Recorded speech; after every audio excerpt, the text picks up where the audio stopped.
I've been thinking about sharing this for a few weeks and finally decided to. Why not?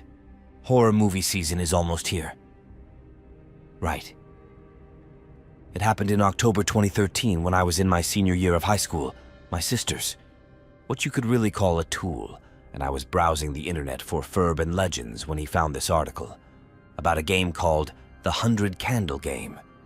In short, this game was a kind of ritual, but very similar to how a Bloody Mary works: vodka and tomato juice.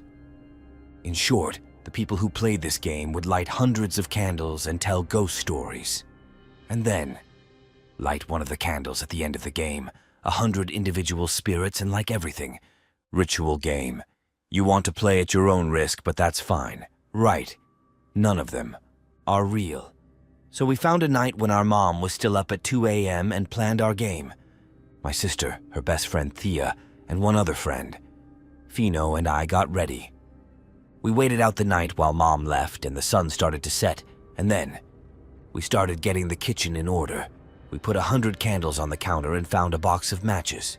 And when the sun got low, we turned off the lights in our house and opened the glass door, and there was the smoke from the candles. It wasn't so scary, and we turned off our cell phones. And by 7:30, it was completely dark. Completely dark. We started the game by lighting the candles.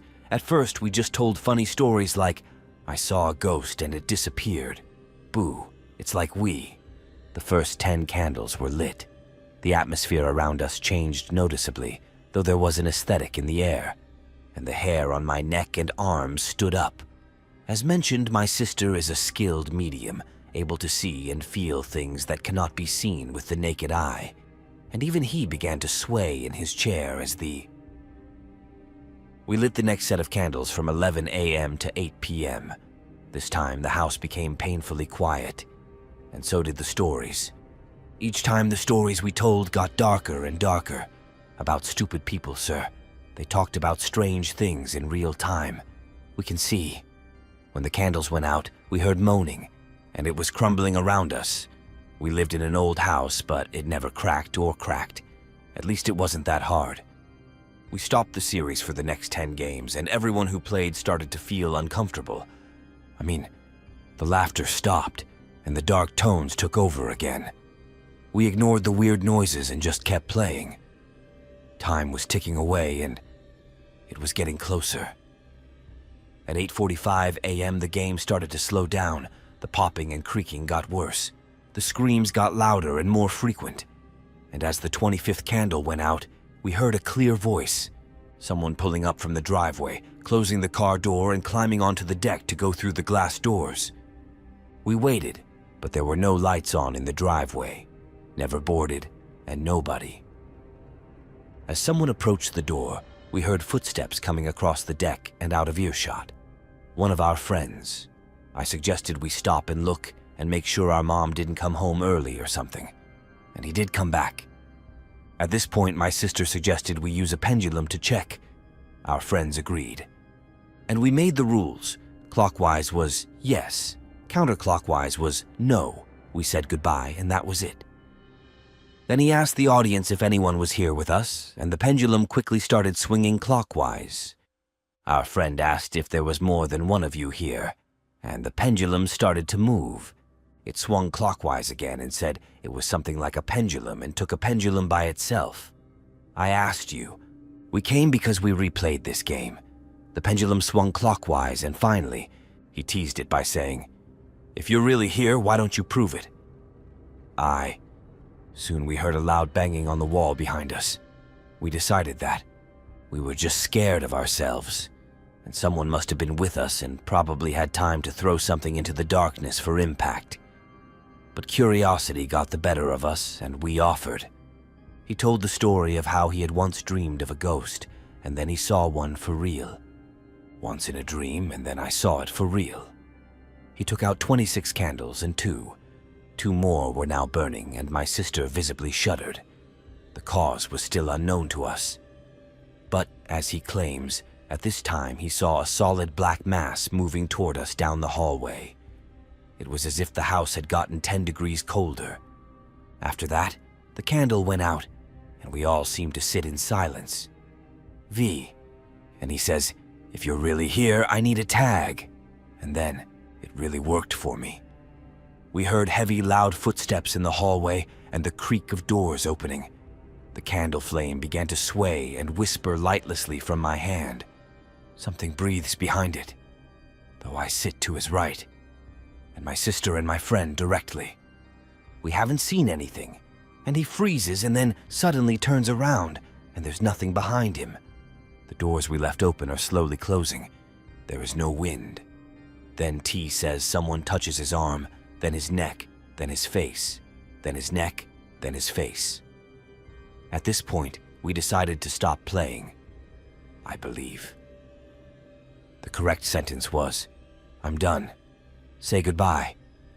That's what we did. We paid.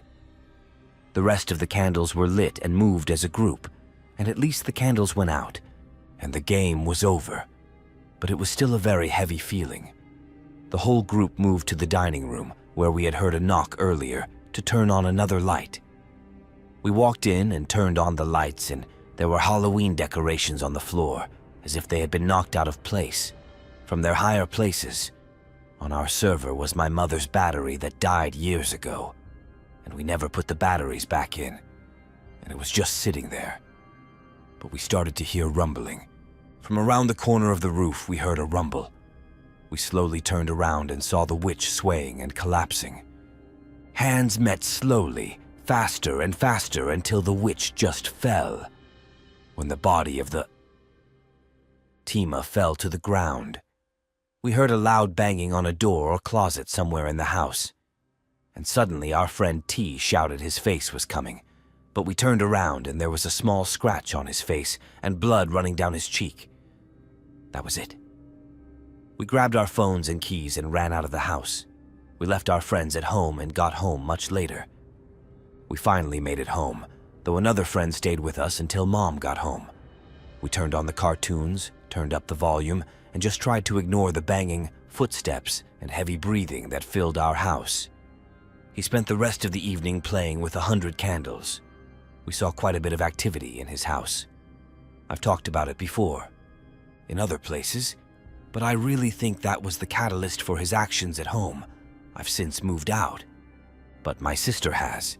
He has stayed home and continues to experience frequent visions, including seeing visions. Sometimes the number inside shows 2020, and we really should pay attention to the warnings. I know, but we were young and curious. A few years ago, I worked as an EMT answering 911 calls and the like. One day we got a call from a man who was behaving inappropriately. When my partner and I arrived at the apartment building, the first thing we noticed was that everyone was human, except for the patient we lived on the same block with.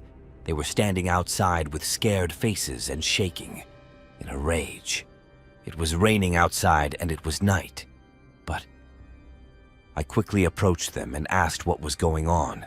The 25-year-old mayor looked at me and said, "Yes, we are joking." Suddenly, my friend screamed and shouted. All the lights went out, including the candles. And then we saw him lying on his stomach playing a board game. My fiancé's head, arms, and legs. They stood up, and suddenly he just dropped to the floor, got up, and ran to the back of the apartment. Then, me and my partner. We cautiously made our way up the stairs to the apartment with the muggles. The door was already open, so before entering the apartment, I knocked politely and introduced myself as a 911 EMT. I turned on the lights. The clutch wasn't working, but you could hear the wood creaking in the background as it continued to move back and forth. The apartment had all the walls painted in dark colors like black and maroon, and it was obvious that these people liked heavy metal skulls and dark paintings because they were displayed on all the walls. I started, walking around the apartment, calling patients and looking for signs of his presence. As I delved deeper and deeper, never going deeper into the rooms, it got colder and colder. But finally, I saw him in the rocking chair. He was rocking slowly back and forth, and he looked straight ahead of him. I introduced myself to him and asked him, "What's going on?" But he didn't answer and just rocked back and forth. I went to. I walked up to him to check for any medical abnormalities. His pupils were so large or his eye color was so dark. However, all other vital signs were normal. His blood sugar levels were normal. From the looks of it, he wasn't having a seizure or anything else. I tried to give him a painful stimulus by squeezing his shoulder or rubbing his chest, but he didn't even flinch. I couldn't find any signs of drug use or anything else on him. And like this time, he kept rocking back and forth. I just watched. In a situation like this, the paramedics' rule is to ignore the person, place, time, or event. That he needs to go to the hospital, I tell him. Since he won't talk to me, I transfer him to the stretcher and suddenly the rocking stops. All sounds everywhere stop. All I hear now is the sound of breathing. Well, I noticed her armpits and my partner lifted her out from underneath. And while climbing, we noticed something very strange. The patient remains in a sitting position as if completely immobile. We put him on a stretcher and roll him inside. Ambulance verdict. As we rush to get him, the air is filled with crackling sounds like snapping tree branches. I look at him and find that he's looking right at me. A huge, horrible, crazy smile on his face, and no matter where. I turn his head and just look at my companion with the same hard smile. It looks beautiful because I know I need to be behind him, and I playfully say, "Okay, maybe you can talk to me." Talk to me. We pull up to the hospital and the heat is on full blast in the back of the ambulance. But no matter how much we pump it, it won't heat up. But she was still smiling, that wide-toothed smile, and looked at me without answering a single question. I looked down to pick up a pen that had fallen to the floor, and then looked up again. And then, out of nowhere, heartbreaking screams and shrieks were heard. Filled the air. He ran up to me and grabbed me. He clenched his teeth, and he bit me trying to get away. Luckily, the stretcher's restraints were fastened. He just made me out of reach. Inside the giant box, the smile was replaced with horror and then anger. And my back rested against the large wall. Luckily, we were already at the hospital, but by accident. When you and the ambulance arrived, the patient stopped. He just did. He calmly looked straight in front of him and fell silent again. We took him to the emergency room and told the doctor what had happened, which, needless to say, it was completely. He was enthralled by the story, music, and a little bit of backstory. At first I was, best friends with this girl. It must have been 15 years since high school. In fact, I spent almost more time at his house than I did at mine, and his parents are wonderful people, and they treated me like everyone else. Daughter, because my parents are horrible themselves. My best friend, though. I started dating a man about 1.5 years ago, and since they got serious, we've barely spoken to each other. He's since bought a house and moved in with her, and now I spend a lot more time at their house. But for almost 2 years now, I've been spending time with my parents, not counting vacations and trips. But still. Over the past year, my mother has developed an interest in selling real estate. He'd go out and buy antiques and then fill his house with them or try to resell them on eBay. I don't know whether it has anything to do with the events happening to me, but I find it hard to believe that these strange phenomena have nothing to do with all the dead people stuff that's in the house right now. My best friend's parents contacted me and offered to watch their pets while they were on vacation for a week. I was happy about that, because I owe them a lot, and frankly, I love these 3 dogs very much. I've known them since they were puppies, and they had 3 dogs in the tiled kitchen or dining room. Solarium. When accidents happened, the gate was used for the kids. It was easy. Cleanup was easy because there was no carpet. Plus, the older dog, Mover the bulldog, is hot. That's why he likes to sit on the tiles. They were left food and water balloons. I had to go there 2 or 3 times a day to spend an hour there. It was nothing special. So, the first day, I came to let the dogs outside. I did the rest of the housework. The gate between the kitchen and the rest of the house collapsed, though honestly, I didn't think the dogs could topple it. Not about myself or boredom or anything. but the 2 dogs are still in the kitchen. Although the gate fell that way, which prevented them from getting out easily, the bulldog was gone, which was a little strange. He couldn't get over the gate easily either, but I figured he must have pushed it behind him and left, Domptu somewhere or other. Because of his age, he is the least likely to be upset and have problems. So I wasn't too worried, but I knew it meant I needed to check out another house to make sure. But first, I'll tell you about the other 2. Outside, I just listed what I needed to do. Feed the fish, fill the bowls with food and water, etc.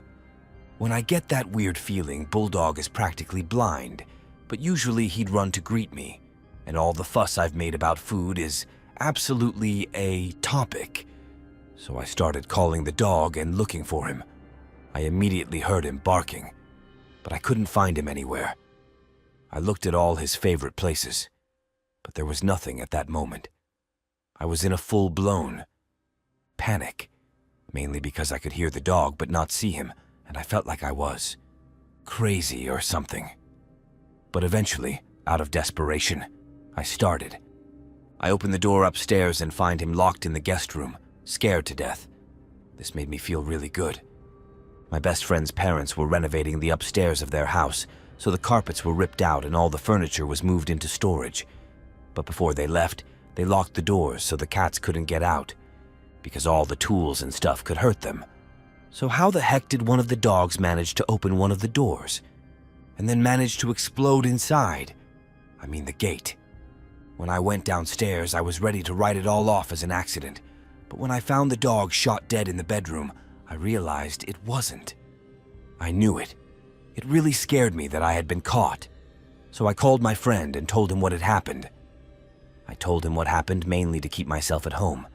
He said that his parents had bought a really nice dog gate before they left, but had forgotten to take it down, and that I could open it and install it. If it would help me, of course.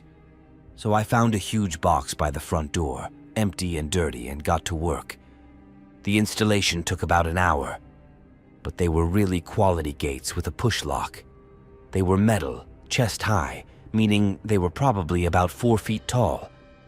I'd say they could be opened with 2 hands. Let me tell you, you can't let a dog accidentally knock them down. I said 2 hands to open it. The mechanism has 2 parts. The locking mechanism. To release the lock, press and hold the button with 1 hand. On the other hand, I am pleased with a job well done. That night I left and went home to my dogs. I returned the next morning and found no problems. The port was working, but when I went there after work that evening, my heart dropped into my stomach. Somehow the gates had opened. They were knocked down like dogs would do, but they were open. The rest of the gate was in the space between the frames of the door. I couldn't believe that the dogs had somehow gotten them open again. The bulldog was gone too. Again, I found him locked in the same room, 3rd day at the top. I would return with the same anticipation, and this time I was pretty much ready for it. But it's going to get a lot worse. Kitchen, dining room, sunroom, living room. The living room, sunroom, they're all arranged in a circle. From the living room, you go to the kitchen, and from the kitchen you go to the dining room or the sunroom, and from there, through a door into the living room. But the door between the living room and the solarium is always locked. Not just locked, but really locked. And that's why no one thinks anything is funny. They put a chair right in front of the door, preventing it from opening. That's because that's what they're doing. Because the door opens.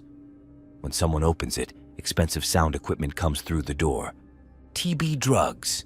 This door is not used regularly and hasn't been new since I found it. In fact, they recently installed a treadmill in the sunroom that completely blocks access to the door.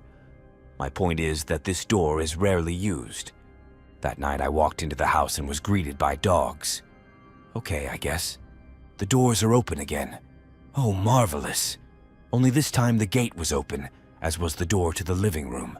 The door was blocked by a chair, and the door itself was not locked. The keys were stuck, as usual, and the door just opened.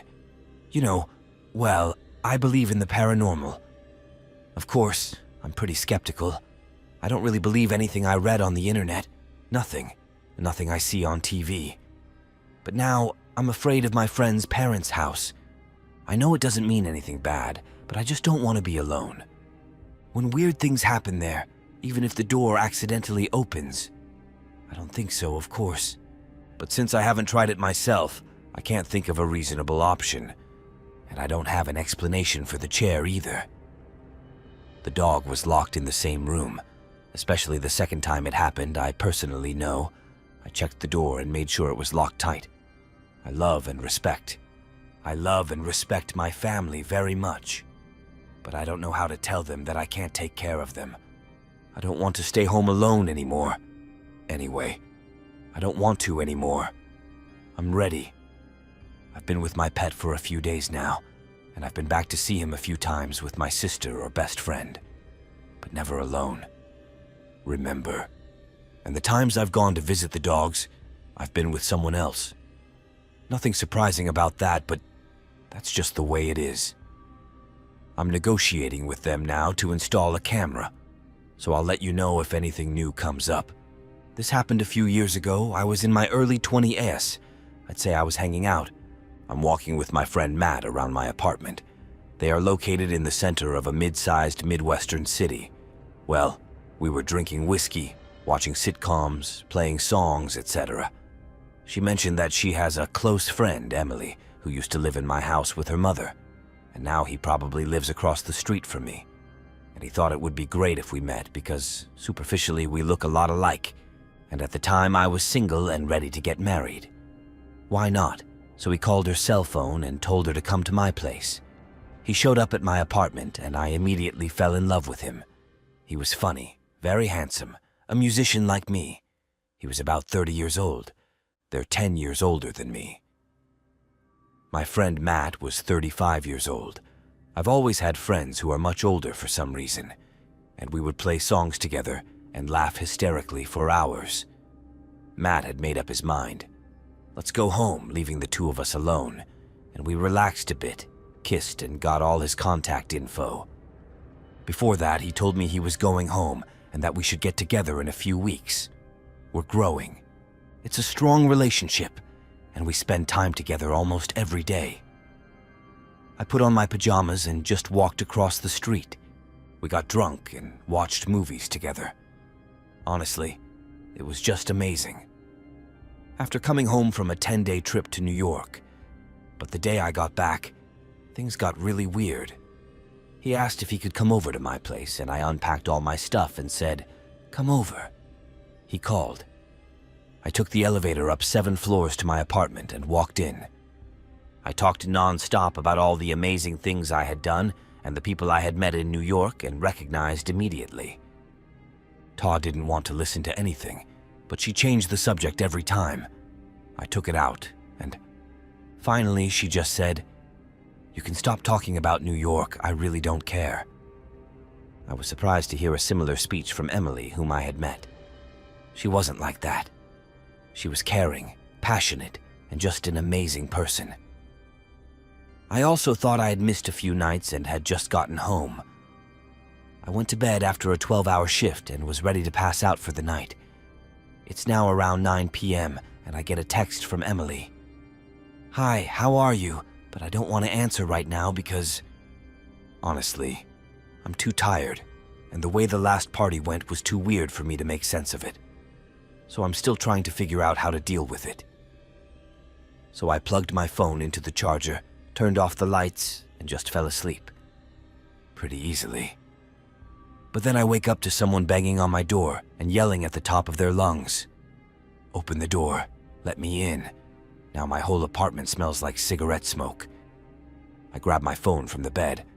My heart is beating at 1,000,000 miles an hour. 27 missed calls and a slew of texts, all from Emily, and I scroll through the text when she's there. At the door I yell, trying to break down my door.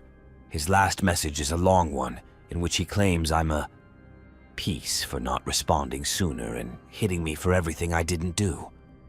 But he still had a key to the house when he lived there. So I and almost get out of bed when I start to panic, attack, and try to decide what to do. Do I open the door to calm him down, or do I decide to open the door and he starts howling and waving his arms and hitting me? He was smoking a cigarette. There were 3 cigarette butts on the ground next to him. Smoking was forbidden in my apartment. We in the building. He was obviously on drugs. He kept yelling at me. He told me how horrible I was, that I didn't respond to his texts, that I slurred my words, that I was losing my balance. Somehow, I managed to calm him down. So I took him to the roof of an apartment building where there was a rather nice and narrow picnic table. We sat next to each other, then the other, and he was silent. Finally, he asked how. How could I be like this and that? I had to explain myself.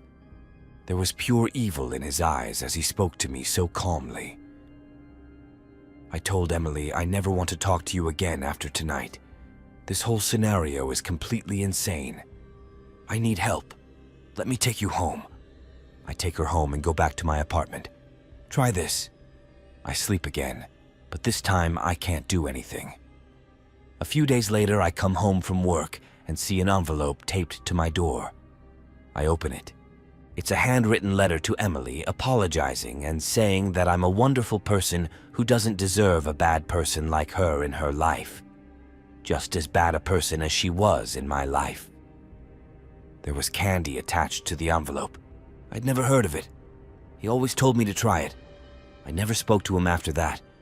But according to Matt, who, by the way, always knew he was trouble, he always knew he was a troublemaker. He's now an active crack user and works at a neighborhood restaurant. Needless to say, I have not tried this bar. I worked in local government for a long time. They came to us over the summer, a new batch of interns. Most of them are fine, but a few cause problems, like when we got 2 of them. Actually, did the paperwork. But overall, it was easy. Regular high school or college kids just trying to get work experience. In 2016, an intern came to my department, later than usual. In the middle of the summer, the insider got a little older, like normal people my age. In fact, maybe in his early 20s. We got along well. Even though he seemed a little weird, I didn't mind because he was friendly and we had common interests. He was the only person in my department at least roughly my age, so it was pretty noisy. However, the co-op students were all teenagers. The permanent employees were on average about 60 years older than my mother, so I was very happy to have lunch with Warner from time to time or stop by his office to talk, and so on and so forth. The complications mostly consisted of over-personalization, a mixture of exaggeration and social awkwardness. I had no hard feelings towards the man. To be fair, long before Warner took this job, he had serious performance issues at work. He hardly worked most days. He didn't show up for work, he didn't give anyone notice, and generally just acted unprofessionally one day. And he came to work at 3:15 p.m. when our workday ended at 4:30 p.m. Office. The manager got angry and told him to go home. His behavior annoyed almost everyone in my office. I didn't supervise him, and we had a lot of lazy interns. Before, even though his stunts were a bit spectacular, it didn't matter much to me. Now, if you're wondering why he wasn't let go, 2 words. Political gain, as I discovered.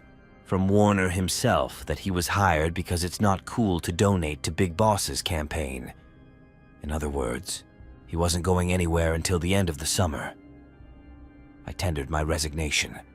I said I was quitting my job and moving to another state, as soon as Warner found out about it. He kept complaining. It's too bad I'm leaving because it's hardly worth it for us to be friends. I always laughed a little in response, and sympathized with her. Yeah, but he started monopolizing my work time and it started to get in the way. The people who sat next to me, it actually bothered me a little bit. But I was very happy to leave that job and for reasons unrelated to Warner. And I spent the last month there on my own. I didn't care about my co-workers and their opinions, so I tolerated him near my desk. One day, he made me leave work and offered me a ride home. I usually use the Sens panel sometimes. Other co-workers offered me a ride home while he was on the road, so it didn't seem strange to me. I agreed and walked with him to his car. The place smelled awful and was full of trash. He left quickly. Sorry, passenger seat, and off we went. But as soon as we were on the main road, he started asking me to stop and have dinner with him. I laughed and told him he shouldn't ask me that, and told him we could stop at a diner. We had a nice meal on the way, with pleasant conversation. He was smart and had a variety of interests. Our political views. However, did we share a disdain for old, grumpy co-workers? Honestly, I had fun and expressed it. He didn't have to drive me home. It was late, but he kept insisting. So in the end, I just agreed.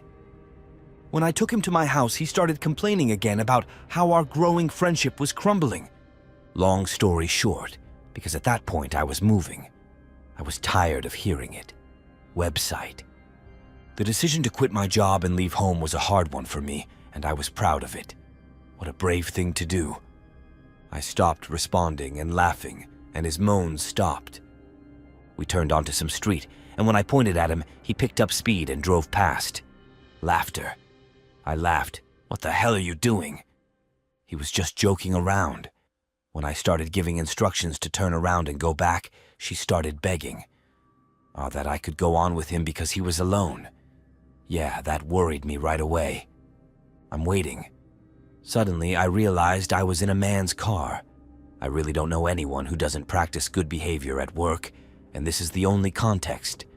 I know him, and now he's acting really weird even outside of work. Gat said it wasn't worth it. Asked me to get out of his car. I felt like it would escalate the situation and have negative consequences. Looking back, I think it was the right thing to do, and I wonder what kind of person he's become, is what I said. He says if you want to talk, we can take a walk in the park near my house. He seemed to like that idea. We parked and went for a nice talk, continued on and around. Strange cleanliness. He didn't want to talk to you at all until he kicked me out my whole life, including a theft arrest and heroin addiction. Island and the associated struggle with depression. I tried to be polite, but I was too far gone. There was a lot of very personal information all at once, and Aishinoli is still under scrutiny for his behavior in the past. I tried to change the subject by showing him my pictures. Hey, I show him pictures of my dog, scroll one picture too far, and the next one is a picture of me. I wear makeup and pose completely different than this weak image. I was at work. He grabbed his phone, and he walked away. Wow, you are very photogenic. I felt awkward and didn't say anything. There was a long silence, and then he started talking about how similar we are, that we have similar interests and so on and so forth, and she wished I would go away so we could try again, but this time I'm on a date. I didn't say anything, and he broke the silence with an apologetic tone. I'm saying all of this. I'm saying it all out loud now. So I know where that Riverside neighborhood we talked about earlier was located, and I went to that store yesterday. Otherwise, I wouldn't be saying this. I wouldn't have said it otherwise, and I'm sorry. Inside, I lost my temper. He had definitely put his drug addiction behind him, and I assumed he was recovering from not using. Use. I also realized I was in the car he was driving. If he was intoxicated. I don't know anything about heroin. I was. Completely ignorant, but at that moment I felt very, very stupid. She immediately started complaining and begging me not to judge or hate her over and over again. What a good person I am, and how understanding and beautiful and wise I am. Everything is strange. Congratulations poured in as he told me about himself. I didn't know what to do. I just smiled encouragingly and told him not to worry. But that's me. I'm tired and it's time for me to go home. And then it started crying. It had a very strange hoarse cry, but no tears. I sat there, quietly. Why did he do that? I tried to think of some fancy escape plan, but ran out of steam. At this point, my patience was running out and my anxiety was at its peak. It was a strange feeling to be frustrated and panicked at the same time. So I stood up and apologized, I said. The park was near my house, so I walked and started to leave, when I remembered I had left all my stuff in his car. Try this. New approach. I casually mentioned that I left my stuff in his car and joked that if he wanted my dirty lunch. Ow now, ow now. He could keep them. He stopped his weird crying, got up, and ran. I walked over to his car to unlock it and grabbed my stuff from the back seat. His demeanor changed dramatically. He now apologized for how weird things were and asked if he could take me home so I wouldn't have to walk alone. At night.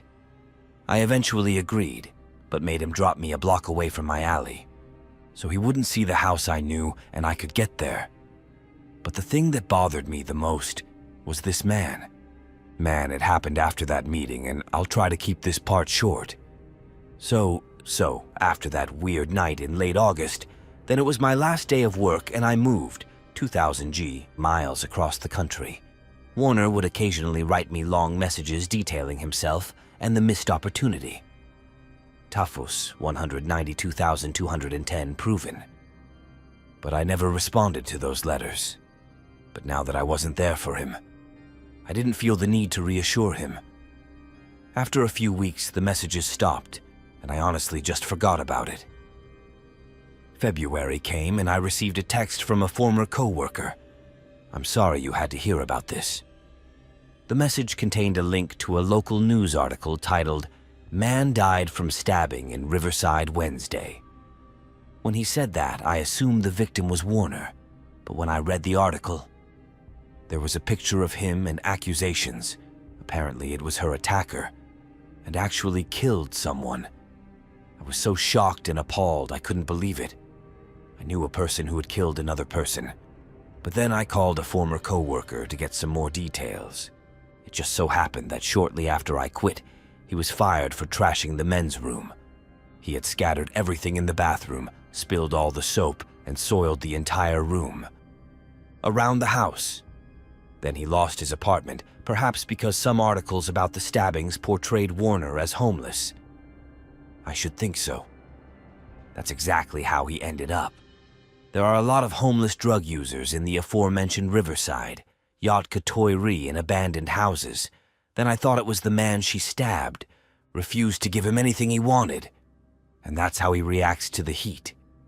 No, I don't think I made all the smart decisions when I was dealing with Warner. But I'm glad I didn't piss him off. Because he was clearly unstable.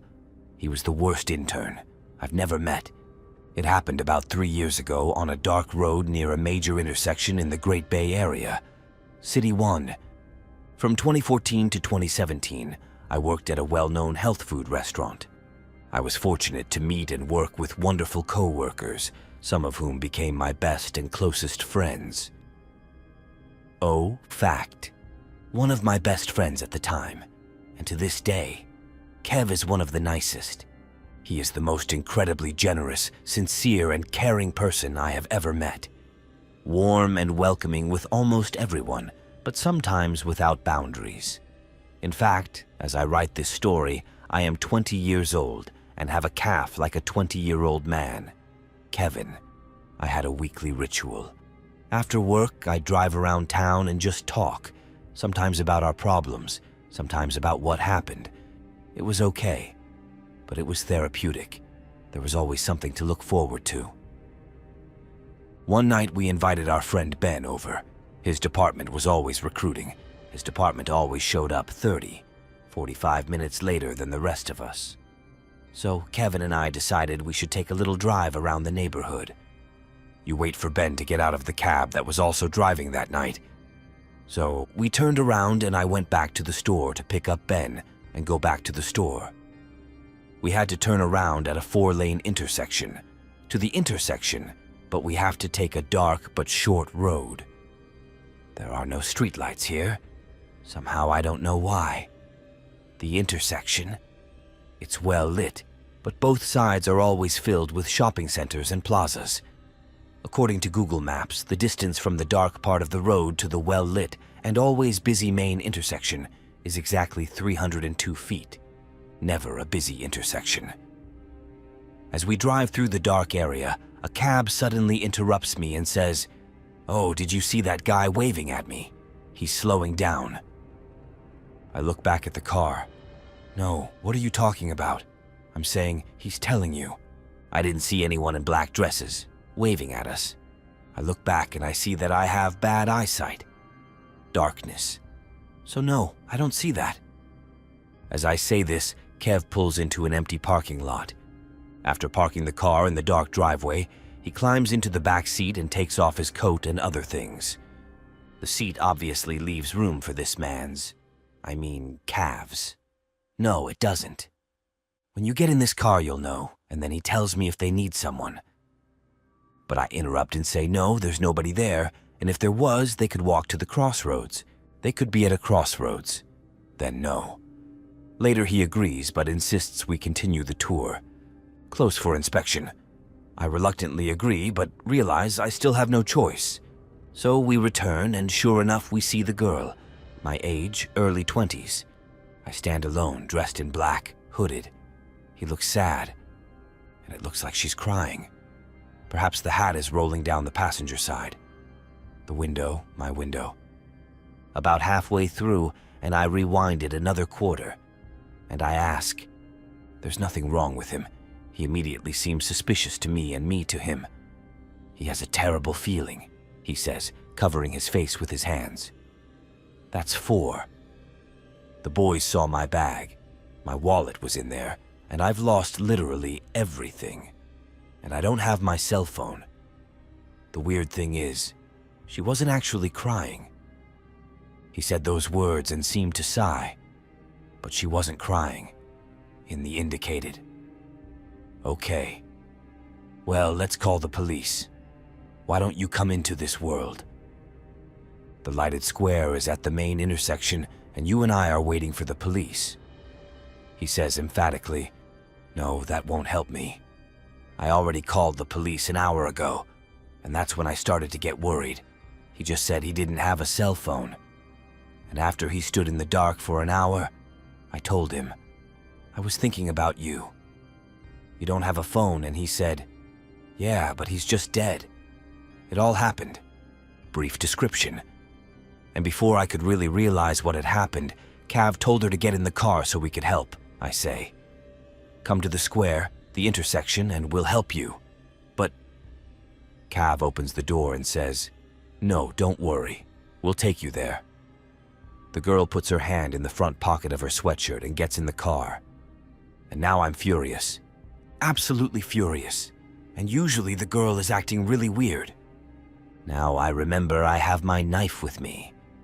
I reach into my backpack and go through my stuff to find it. Cab talks to him, but that's all he says. Argumentative. He says he's not from this neighborhood and has no idea where he is. Still, he tells us he grew up and lives about 6 blocks away as we drive. We're going to take the car. He says he wants to go to a bar where he can buy a drink. I said to her, I was thinking about you. You don't have your wallet or ID. I keep looking for my knife and look back at him. He has waxy skin. He looks into my eyes as if through me, and it gives me goosebumps. For bad meat. Cav is incredibly sweet with his idiots and always says positive things while trying to figure out what's going on. Yes, I found my box with him. I opened it completely and put it in my lap. I turned around and kept my eyes on it. She tells us that she has a very close boyfriend and asks us to take her with her.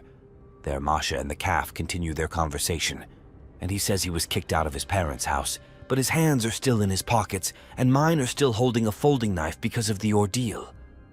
Well, we completely forget that the gentleman was looking at him at this point. I pull out my phone, call, and explain to Ben. He went from asking for money, alcohol, and just plain weird words to wanting to get out of the car in seconds. We didn't stop her at her boyfriend's place, just a few streets away. Probably, we put him in a random place and it was quiet. A few seconds in the car. There was silence in the car for a few seconds, and then the cabbie spoke. He could have kidnapped us or killed us. Yes, please. You're an idiot anyway.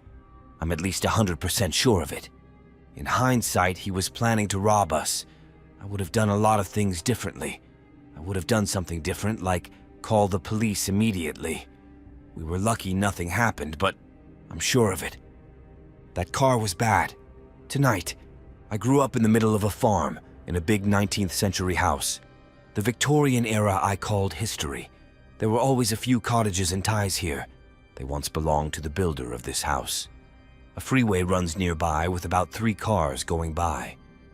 At night, across from the highway, about 200 meters away, is a cornfield. There is a cabin that I always thought was creepy. As kids, my friends and I dared to enter and run, and we ended up being a team. Nothing scary, we discovered, but it happened. There was always something fun, maybe broken glass, metal piles of different objects. There was no electricity or anything useful to make the house comfortable. That's how the years go by. And having a cabin becomes part of my daily life.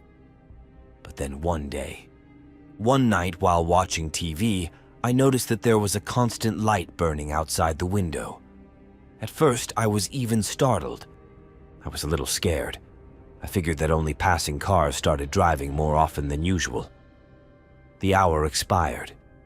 An hour goes by, midnight approaches, and the light doesn't go out. Now I know for sure. I'm sure the sound is coming from outside. My family is already asleep, and like a coward, I must. 16-year-old kid. I needed confirmation, but I felt bad that no one wanted to go out and check. Finally, I went alone. I got a pocket knife and flashlights. It was the best I could come up with in my anxious thoughts, and I rushed into the night as I was supposed to do on the freeway. Website. The lights went out and I almost choked, but I had to find out what the hell was going on in there. Finally, I reached the entrance to the cabin with no door, and I slowly turn on the flashlight, looking around the room for signs of life. And I'll never forget what happens next. An old man stands 5 meters away from me, a discarded recliner chair that my father threw in the trash. I smiled at him because I knew I saw him sway slightly. The man got up from the chair without saying anything, and all I could tell was that he was middle-aged and wearing some kind of jacket, and before I could realize it, I'd already run across the street and prayed that he would keep up with me. It felt like years had passed. I hadn't gotten to my door yet, but when I was almost safe, I decided to look back.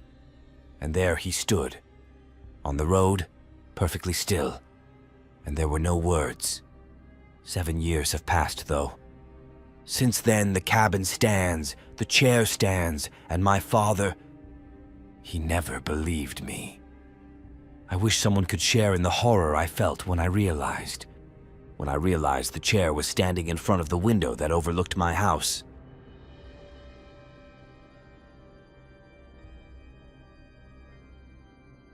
This was when I was still living in St. Louis and then moved to Chicago. 2016 was a wild year for me. I came out of my shell and started to find myself. I was getting more and more comfortable. I started meeting men online because I was sociophobic and it was hard for me. One night I got a message from a seemingly normal man. He was very kind, very funny. I could carry on a conversation and she didn't seem so bad, so I was interested. As the conversation continued, I pretty much ignored the warning signs and ended up exchanging phone numbers with him. We started texting, and after a week, we started chatting. We decided to meet at a local coffee shop. I put on my best shirt, cleaned my underwear, and hit the road. And I got excited. I was busy during the day, so we planned to meet a local. He doesn't live in the city like I do, and he didn't know the area when we met. I did. I instantly fell in love with this guy. He was kind. He made me laugh and surprised me. Judging from the pictures, it turned out to be him. There was nothing strange about him. There was nothing weird about this guy. He was just handsome, and I just adored him. And I felt like he was in love with me too. At least sometime during the ruckus. We were sharing memes with each other at the table. I show him one of my funniest pictures, and he calmly takes the phone from my hands. Look at that. He starts flipping through my phone, not for a minute. And then I didn't think anything of it because I just assumed he was looking at other memes. I registered. Saved. That's fine. He handed my phone back to me and then showed me something. This time, the man with the folder of memes saved on his phone is real. I want to tell you, usually the night goes on. The cafe had already closed and we decided to leave, walking out together. He asked if I wanted to talk more. I didn't feel comfortable telling him where I lived. After 4, we were just driving around, listening to music, talking and stuff. And like that, it was totally normal again. And we just laughed. It was a joke. But sometime during the night, he turns to me at a red light and says, "Do your roommates know you're on a date right now?" And then after that, and he just said, "No, why are you killing me?" Honestly, I had read too much on the internet, and that was my immediate reaction. Reaction, he said lightly. I would use them as a backup if... We might be right. I let go and we continued on with the evening. It was around midnight and I had a lot of laundry to do the next day, so I said we should probably just... home. Soon he offered to give me a ride home, but like I said, I didn't want him to know where I lived. I asked if he could just walk me to the train and he politely agreed. When I got home that night, I was very pleased with the way things had gone. He was just more handsome and I was very attracted to him. So I opened up a chat room to text him. When I noticed it, a message popped up at the end of the chat. It said that today you started sharing your location. At the time, it seemed a little strange to me, because I never used that feature, but I thought I did it by accident or something, so I turned it off. I sent him a message in which I wrote the following. I had a good time and would like to see him again. But he didn't reply. I figured he was busy, so I started one. Smoke Reddit. How absurd I am. When I woke up the next morning, I got ready to do my chores, make the bed. I bought groceries and went to therapy. The grocery store was my last stop. After I got everything set up, guess who was also standing at the register? It was the same guy. Imagine that. He immediately walked over and struck up a conversation with me. And I thought to myself, it's weird because earlier he had mentioned that he didn't live in the city and didn't know it well. But, the conversation was harmless, so I ignored it. A few weeks go by and... Unfortunately, the conversations start to dwindle and we start talking less and less. Less, but honestly, I guess I'm used to it happening. So I just let it go. We don't need answers, and eventually we stopped communicating. I was home alone one night. I was sitting there watching cartoons when all of a sudden there was a knock on the door. It was late, so I didn't bother to answer it. So I just sat there and hoped they would just go away. They knocked again and harder. This time I looked through the peephole and saw 2 figures, and I immediately dropped it. I recognized one of them in a hoodie and overalls.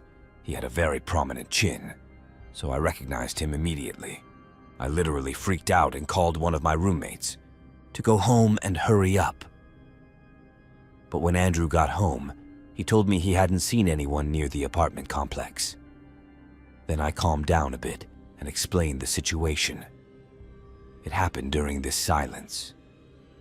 I realized that he recognized where I lived from my location, what he was wearing.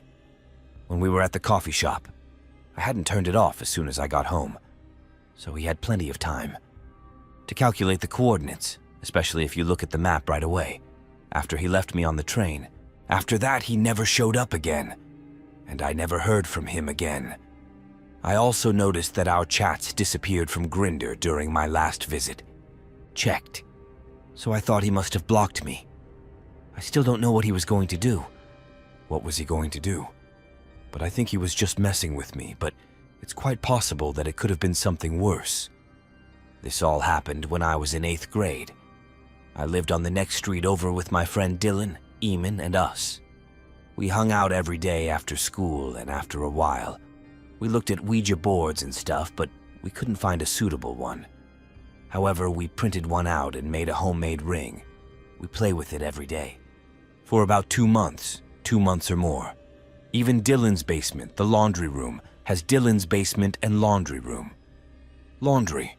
There were no windows in it. Dylan was a musical kid and had a xylophone. He used to play in the basement. I remember him telling me how to play, him and the son playing with it. So that was it. We went to the basement that day, and I put this song on the xylophone because I thought I was hot. He did.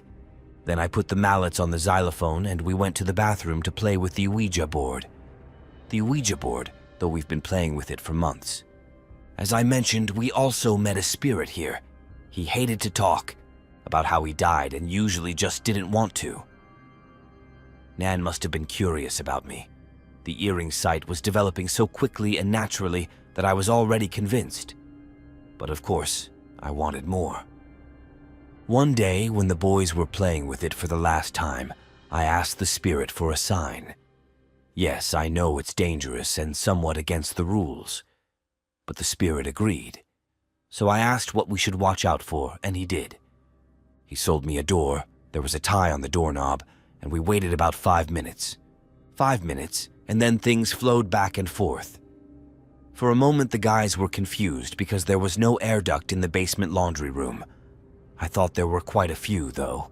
Plenty, nothing, and certainly not enough to convince me.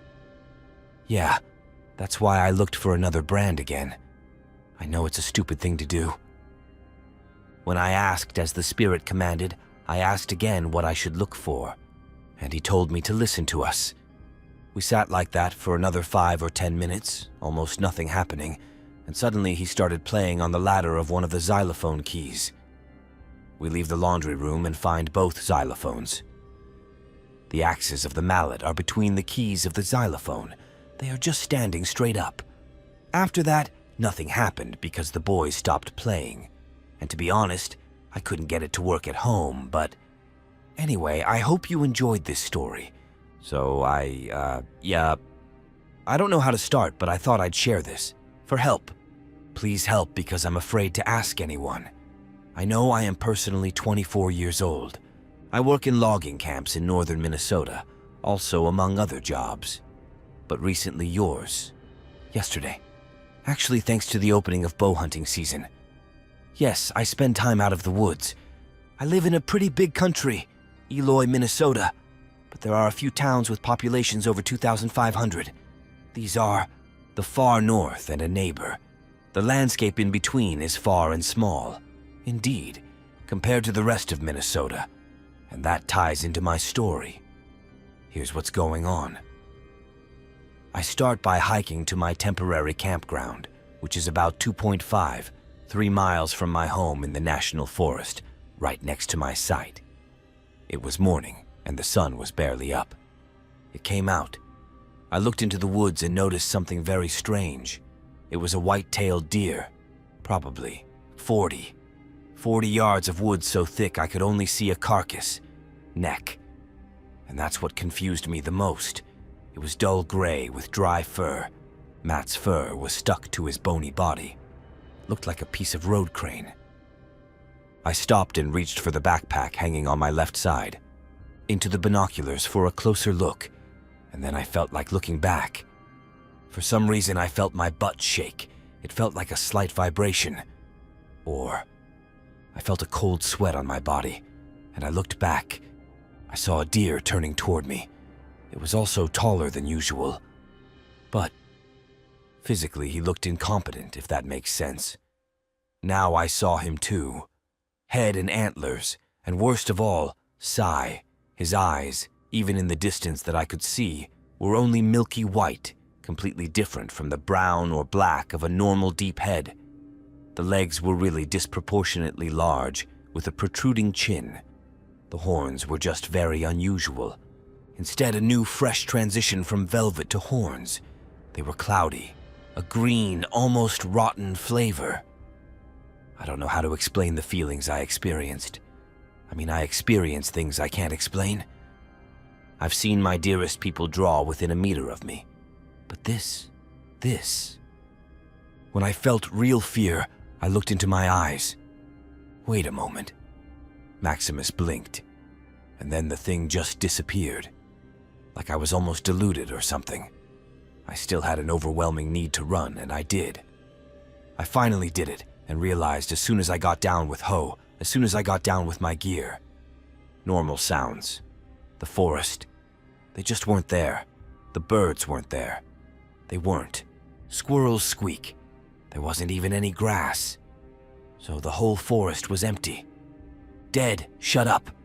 And all of this happened yesterday morning, and today I just refused to leave the house.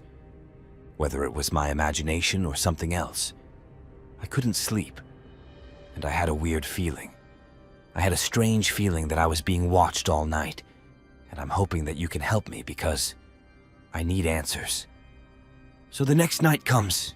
It's about 9 p.m. and I'm feeding the animals at a small farm. Oma. As it got dark, I felt a shivering sensation, and that strange feeling of being watched again. I tried to let the dogs out so they could run around and go to the bathroom, but both of my dogs, a pit bull terrier and a German shepherd, refused to leave. They just refused to leave. Every time I tried to call them, they just ran the other way. They're home. I can't help but think there's something really going on here. I'm not trying to argue or start a debate or anything. Myself in this region. A friend is coming over tonight and he wants to. Say that again. Everyone's opinion is very important to me, if that's the case. Okay, I had a good talk with my friend last night and I finally relaxed a little bit. I was finally able to relax a little bit. I fell asleep thinking that it all makes sense. The answer to that question is that maybe I'm just overreacting. I slept through the night and am at work now. I'll update the information. Unfortunately, not everything was as perfect as I thought it would be. It was me. My friend stayed with the dogs until I got home, and shortly after I left, he woke up and kept banging on the door. Something had gone wrong outside by the chicken. As he was about to leave, the sun came up. Something large had gotten into the coop and killed all the chickens. At first, I thought it was a fox, but he said every chicken counts. Nothing was eaten. They were just killed. Well, I thought maybe one of the dogs, but he was sure they were in our room with him. Whatever. I made sure the coop was practically impenetrable to foxes and predators, but it seems that it was. The door was left open, or something opened it. This is my story of a close encounter with death and the unknown one fateful day. But let me preface it. I will say that Azusa seems to be a source of paranormal activity related to witchcraft. There have also been several sightings of Bigfoot. So this is the first time I've shared this story with anyone more than once, and it was very recently, just a few months ago. My friends and I were driving down a mountain road that led to our favorite fishing pond. It was around 11 p.m. There was no activity on the road, and it was a pretty quiet night. I usually hear crickets and owls and sometimes coyotes, but not tonight. I couldn't tell if that was good or bad. Good or bad, I had to admit that I was uncomfortable. For some reason, I told my friend about it, who I now call Bob, and Bob said that he too felt a little out of shape. Edge. For some reason, luckily he had a driver's license at 45, so we didn't pay any attention to it. We parked at the turnoff to the hiking trail. It's about a 2-mile walk, turns into dense trees and bushes.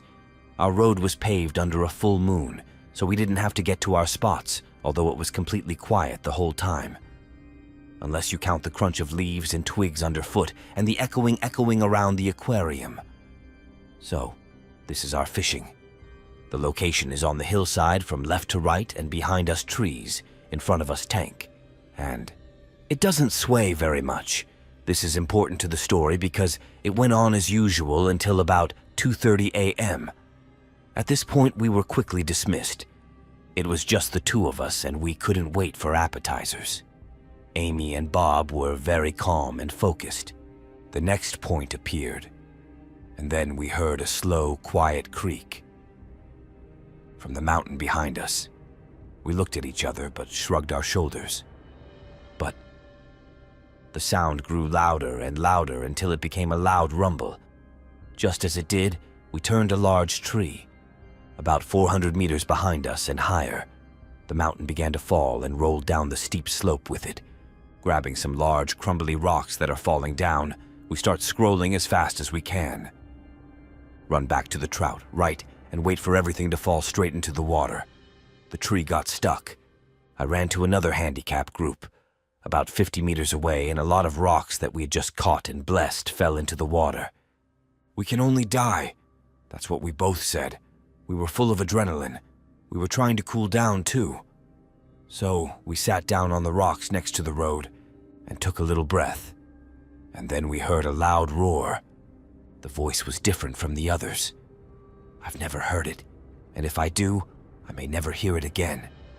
To describe it, it sounded like a depressed middle-aged man letting out all his pain in one long inferno. Lion's government authority. Although I did feel a vibration in my chest when he did it, and it seemed like it would never end. But when did it end? However, this was followed by a sound that ripped through the trees and bushes. On our own, we went deeper into the mountains. We got out of there in record time. When we got in the car, we felt safe in our modern steel cars. We lit up the joint to celebrate that we were alive and back. One night we settled down. It was certain at the time, because if we take a close look at what happened, Bob would later come to the conclusion that it could have been us. The trader won around Bigfoot, markets, regions, etc. It just so happens that we ended up in their places. They are still fishing there. There is a lot going on in Sousa Canyon. Ghosts, great forts, and everyday horrors. Murders, rapes, and other horrible things. Nowhere is safe, but we prefer to be in nature. We enjoy nature more than the city, and at least we can choose the right poison. Back when I was 16, I was almost 27. I dated a guy named Tyler briefly. For how long? Maybe almost 5 months. I think we broke up when my mom's job separated us almost 3 states apart from each other. We were young, and I didn't want to stay in a long-distance relationship, trying to adjust to moving out of the house that had been my home for 10 years and going to a new school. New school and all that. We remained casual friends until someone told me that he had really started.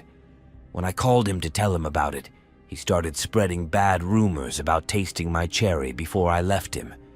He even admitted that I told him I wanted nothing more to do with him, blocked him on Facebook, and deleted his number from my phone. The number, Tama, is on my phone, and so on. And honestly, I didn't even think about him. I didn't even think about him until 3 years later. I had just moved into my first apartment. I had a job with my boyfriend of 2 years and 2 of our friends. I had a good relationship with my roommates, and it was the perfect choice for all of us. Really, except for one. I opened a Yahoo account at night, albeit from my desktop for the first time in over a year, and not my phone app. And then I got a message from Tyler. I noticed that. When I was using the desktop version, I often set the settings to those that automatically logged into Messenger and didn't remove them from my contacts. And all this when we were both almost 21 and I was already an adult, so I thought I must be Tyler. Tyler did too, and at first I liked talking to him. He was always a little awkward, but I liked him and the conversation was pretty pleasant. The usual. How are you? Something pleasant, and I ended most of the conversation. Because I had a better chance than he did. I now live in the same house he was in. We broke up because I had work the next day. I had a job the next day. And even though I don't consider us friends anymore, I was happy. Everything was easy. But then he started acting weird. I finally added him on Facebook. He started sending me random messages telling me that he was looking at pictures of me, and he loved how much I had grown up, and what kind of woman I had become. At first, I called it clumsy flirting, but then he started talking about sexual things he wanted to do to me, and I firmly reminded him that I have a serious boyfriend now, and his comments were inappropriate. I'm sorry. The next day I do it again, and I'm sick of it. I blocked him again and told him via Yahoo that if he didn't stop, I would contact the authorities. It was a bluff designed to scare him, and it worked for several hours before I decided to send a message detailing the violent and sexual behaviors he wanted to do to me again. At this point, I was upset and stunned, so I told him that if he contacted me again, I'm sending screenshots of everything he said to my very Christian mother. He graciously allowed it, live with him for free. I blocked him in my Yahoo account after that and never heard from him again because I thought he had just disappeared from my life. I know how much I hope it's over. So fast.